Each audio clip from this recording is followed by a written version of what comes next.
The Xtreme Outlaw sprint cars are gone. The Outlaws cut out a big part of their schedule, plus crew members caught in the middle. Let's go.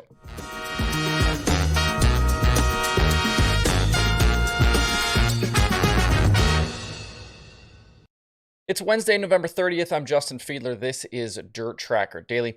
The All-Stars tweeted out yesterday that they will have an announcement Thursday, which should be their 2023 schedule. And unless something happens before then, they will be the first big sprint car series to announce their slate of races for next season as we continue to wait for the World of Outlaws schedule. On the Outlaw side of things, we know some changes are already coming as they've been announced or confirmed in various places. That includes no Bristol, a third weekend at Knoxville, plus the dates for the big shows like the Knoxville Nationals, the Kings Royal, and the High Bank Nationals at Huset's. From what I've heard, the rest of the schedule should be fairly traditional, with one big exception. We've talked about this a little bit here and there in the last month or so, but the early season run out to California is looking more and more like it's gone for 2023. WRG CEO Brian Carter alluded to this in his Winged Nation interview, and there have been rumors about it for a while. We also had the NARC 410 series yesterday tweeting they heard there might be some weekends opening up in March next year. That spring trip to California always seems to be fraught with weather problems, there's cancellations, and we know that teams don't like it because they're basically out there for a month and have often only raced a few times over that stretch. It's expensive for everyone involved, including the series, and it seems as though the time has come to make a change. In its place, there are talks of races in Pennsylvania, and Carter even mentioned racing back at Volusia around Daytona Bike Week, which would mean dates there in early March. There's no guarantee the weather will be better on the East Coast in the spring than it is in California, but at least if you get rained out in central PA, you're much closer to the house than you are in California.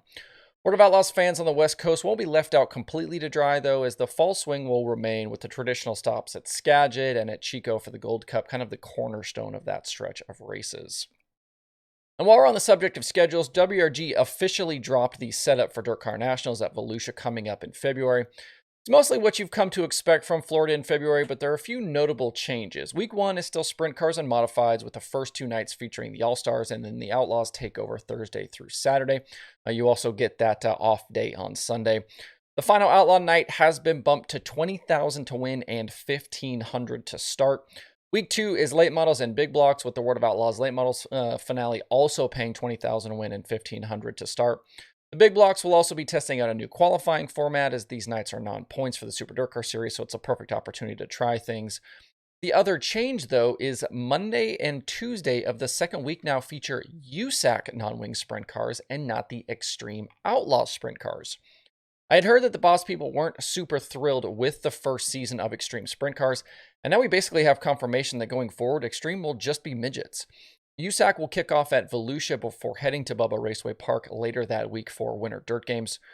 We talked yesterday about Tyler Bachman being named series director for the Xtreme Midgets, and I completely missed that buried in the bottom of that release was this line, quote, "With Bachman at the helm, the 2023 schedule will focus solely on the Midget Series rather than spread across to non-wing sprint cars. Volusia Speedway Park's Dirt Car Nationals in February will continue to feature premier non-wing sprint car racing," unquote. I guess that's one way to announce the shutdown of a series. The Xtreme Outlaw Series were supposed to be WRG's big foray back into non-wing racing and events, as it was the one thing they were really missing in their portfolio of dirt racing events. And now the sprint cars are gone after just one season. And what initially felt like a shot across the bow of USAC has fizzled really fast, and now WRG has even partnered with USAC for Dirt Car Nationals. What a difference a year makes.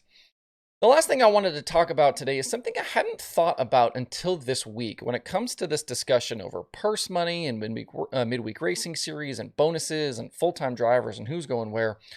Caught up in this kind of game of chicken between the drivers, the teams, and the series are the people who actually work on the cars and go up and down the road every week. There have been a number of public postings from sprint car teams looking for employees for 2023, and we may be at or near a breaking point when it comes to finding crew members.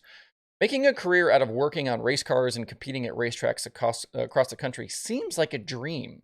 But in reality, it's a pretty vicious grind from coast to coast that's often not super lucrative and leads to long stretches away from home. Turnover and burnout are high, and talented people are pretty regularly out after a few years in search of better pay and more stability, with positions in bigger series like NASCAR and IndyCar much more appealing. They can still get their racing fix, but with a much more manageable schedule. When you're 20 and just starting out, healthcare and retirement plans don't seem like a big deal, but you quickly find out how important they can be, and those benefits are not common in the sport for crew members. Job postings are always looking for people with a commercial driver's license, as obviously there's a truck to drive from track to track. But if you're in possession of one of those licenses, there are plenty of places outside the sport that are going to offer a lifestyle that will eventually be more appealing for a lot of these folks. As we continue to have discussions about the future of dirt racing and the money involved, yes, the drivers who risk their lives need to be compensated fairly. And yes, we need to have a model for car owners that doesn't see them go broke trying to run a team. But we also need to not forget the men and women on the wrenches who make these teams go. One other quick note for you. I've started a push this week to try and complete the Chili Bowl results section over at dirttracker.com/analytics. Before last year, I got all of the Saturdays for the full history of the event in the database, and now I'm filling out prelim nights. At this moment, I basically got everything in for 2013 up to today, so up through the 2022 Chili Bowl. And now I'm going to work my way backwards, starting with 2012. I'd like to have this completed in the coming weeks, so it's ready to go come January when you guys start making your pool picks. A lot of the info and stats for all of the series that we track over there are free at dirttracker.com/analytics. But a subscription to Dirt Tracker Plus will get you even more. Anything that you see marked in blue on those pages is part of the Plus subscription, and you'll get access to a growing dashboard that includes added tools like driver comparison. You can see race results by track. You can see average finish, average qualifying, and winner average start by track. You can find basic stats and results in a few places around the interwebs, but nowhere can you find trends and dive as deeply as you can with a subscription to Plus. $4.99 a month or $49.99 a year gets you in. And if you buy a year, you basically get 2 months free. You can also cancel easily at any time. You get a profile page and you can control your entire subscription from there. No need to email me or do anything like that. If you want to check out Dirt Tracker Plus, there's a link below in the video description. Out there in dirt racing podcast land this week, Passing Points has Kobe Barksdale and another Down Under episode. Dirt Tracks and Rib Racks has Brian Davis and Kent Schmidt, and there are new episodes of the Dirt Reporters and the Dirt Nerds.